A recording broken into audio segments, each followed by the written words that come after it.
အတူရာဘရင်ဤလက်ဆောင်ရောင်နီလေးရောင်နီလေးရောင်နီ73စီးနဲ့ခတောင်ငယ်မှာတိမ်မော်နလာနှုံကျွန်းပတ်ကုံထွန်းလျက်ဖုံမြင်သူတွေးပွဲတာအိန္ဒရာယူကြမှတ်ထင်သောကွန်မျိုးပြန်ကြွနှက်သိန်းတော်စင်မြန်း6ကောင်ကတော့ဤယထာမြတ်ကိုဒွာဝိန်ဒီယံမျိုးနွယ်အပေါင်းတို့၏အရှင်သခင်ဖြစ်တော်မူသောတောင်ဆဲလုံးကိုအစိုးရတော်မူသောမွေနဂါနှင့်ချင်းသေးတို့၏ရာဇာဓိပတိဖြစ်တော်မူသောဓာတာခီရိဘယင်မင်းမြတ်၏ရွှေလက်တော်သို့အကျွန်အတုရာမင်းကပနာဆက်သားပါ၏နမတော်တရီကံမီကကျွန်ုပ်ရှိမောက်ရှိစိတ်ရထ၏မြားကားပေါ်မှစလုံးများကိုတလုံးချင်းဖတ်ပြနေသည်ကံပီ၏လေတံသည်ထုံးစံအတိုင်းပြတ်သားတက်ကြွလှပြီသည်မိဖုရားမန်တော်သည်ကျွန်ုပ်၏ဝဲလမောင်ကိုတွဲဖက်ရင်းမခိုတရုရနေသည်ယခုအခါမိဖုရားမန်တော်၏နှုတ်ကြငုံတရီသည်အရက်အမတည်နေပြီဖြစ်သည်အတူရာဘရင်ဟာအကိုတော်နဲ့အစ်တော်ဆုံးပနာကိုဆက်သားလိုက်တာပဲဟုတ်တယ်ကံမီအကိုတော်ဟာဝစီယာဆင်းနေပြီဟုတ်တယ်ကံမီအကိုတော်ဟာဝစီယာစီးနေပြီစစ်ပွဲတွေတက်ခဲ့ရတာများတော့ဝစီယာခမရလည်းအင်အားဆုပ်ယုပ်လာပြီခလန်းလန်းရှိမြန်ဆောင်နေမှာကျွန်ုပ်၏စီတော်မြင်ဝစီယာသည်မူလေးစပါးများကိုစားနေကျွန်ုပ်ဘက်သို့ကြည့်၍ဟီလိုက်ပြီးသည်ဝစီယာကဲ့သို့ကျွန်ုပ်စိတ်တိုင်းကြသောမြင်တကောင်နောက်ထပ်ရှာနေခြင်းတွင်အတူရာဘရင်၏စင်မြင့်6ကောင်ကစိရထားကိုလက်ခံရရှိလိုက်သည်မှာကျွန်ုပ်၏ဖုံးတဘာကြောင့်ပင်ဟုဆိုရချိန်မီမေတော်ကုံကြီးများရှိနေတဲ့ဘလောက်များဝမ်းသာလိုက်မလဲညီတော်ဘီဘီတနာကလေးနက်စွာရေရွနေသည်ဘီဘီတနာနေဟာကွဲပြောက်သွားပြီဖြစ်တဲ့အရာတွေကိုကြည်တန်းတာနေလို့ဘာအကျိုးများမှာလဲမေတော်ကုံကြီးကတင်းချိုင်းတော်မှာအေးဆေးစွာဆံမြန်းနေပြီပဲနေအခုစိတ်ဝင်စားရမှာကအကိုတော်ဓာတဂီဘရင်မင်းမြတ်ရဲ့အာနာဆက်ကျေပြတ်မှုကြီးပဲမဟုတ်လားပြတ်သားတက်ကြွသောခံမီနှင့်တည်ငြိမ်အေးဆေးသောဘီဘီတနာတို့သည်အခွင့်ကြုံနိုင်စကနိုင်လူလေးရှိသည်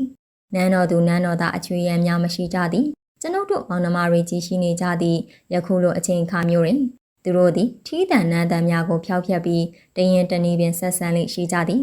ကျွန်ုပ်ကလည်းဒါကိုပင်ကျေနပ်မိသည်ကံမီငါကွဲပြောက်သွားတဲ့အရာကိုတန်းတာတာမဟုတ်ဘူးပညာဉာဏ်နဲ့ပြေဝဖြူစင်တဲ့မေတော်ကိုတတိယလို့ရေရွံ့မိတာ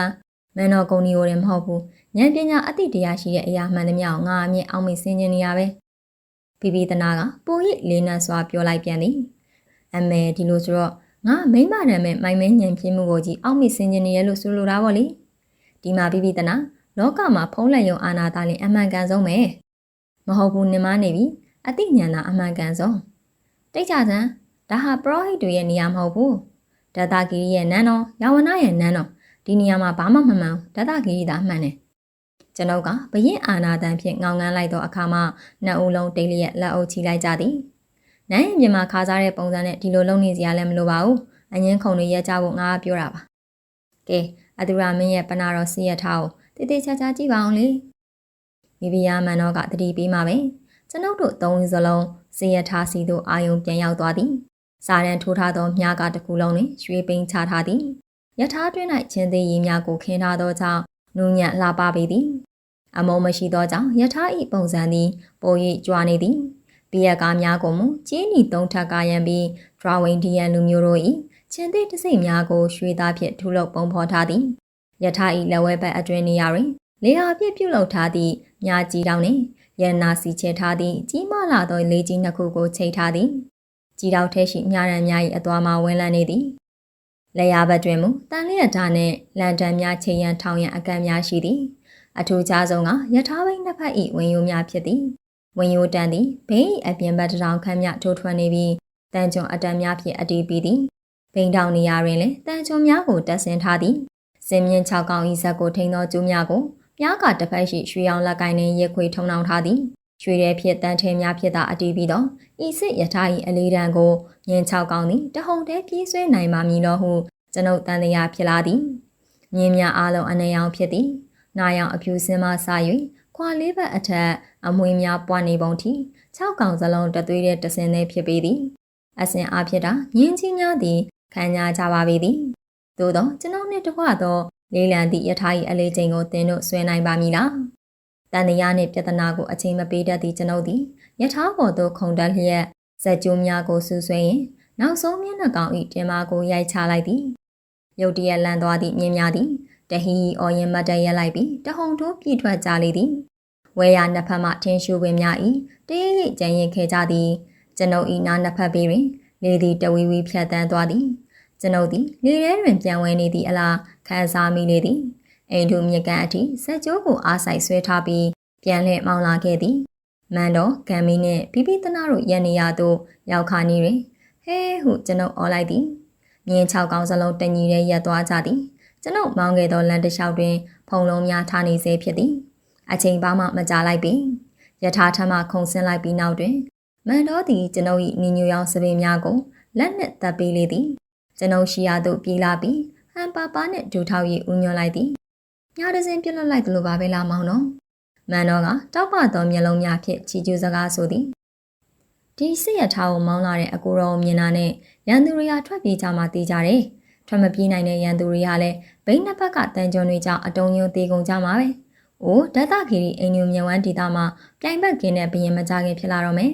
။ဘယ်ချိန်ကရောက်လာကြမှန်းမသိတော့ကျွန်ုပ်ဤတိုင်းသူပြည်သားများသည်ကျွန်ုပ်ဤယထာအနီးတွင်ဒူးများထောက်လျက်ကောင်းကြီးပေးနေကြသည်။တိုင်းသူပြည်သားများဤကောင်းကြီးပေးတဲ့များကိုကျွန်ုပ်သည်နေစဉ်နဲ့အမျှခံယူနေရသည်။ထိုအတန်များကိုကျွန်ုပ်မငြင်းငွေမိပြီ။တနေ့တခြားကြီးထွားလာသောအဖြစ်၌ကျွန်ုပ်၏ဒွာဝင်ဒီယန်သွေးသည်ပို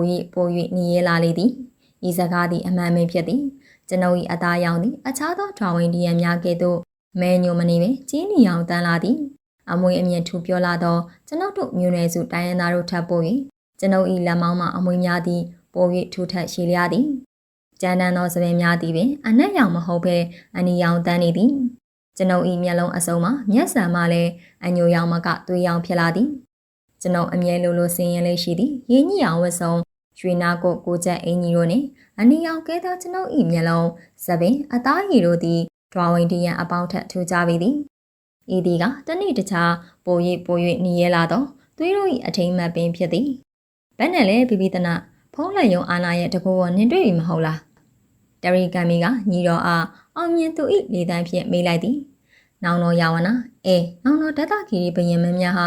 ဖုံးလက်ယုံတကူမှာအလုံးစုံသောမျိုးနွယ်စုတွေထက်တာလွန်ကြောင်းငါမငင်းလိုပါဘူးဒါပေမဲ့ဘာဖြစ်ပြန်တယ်လဲဘာစန့်ကျင်ပြောခြင်းပြန်တယ်လဲစန့်ကျင်မှမပြောလိုပါဘူးကံမီရဲ့ဒီမှာနောင်တော်ဘယင်မင်းမြတ်စစ်ရထားဟာတန်ချွန်ပြီးရောအခင်းအကာရောလက်နက်တက်ဆင်မှုရောဘာမှပြောစရာမရှိဘူး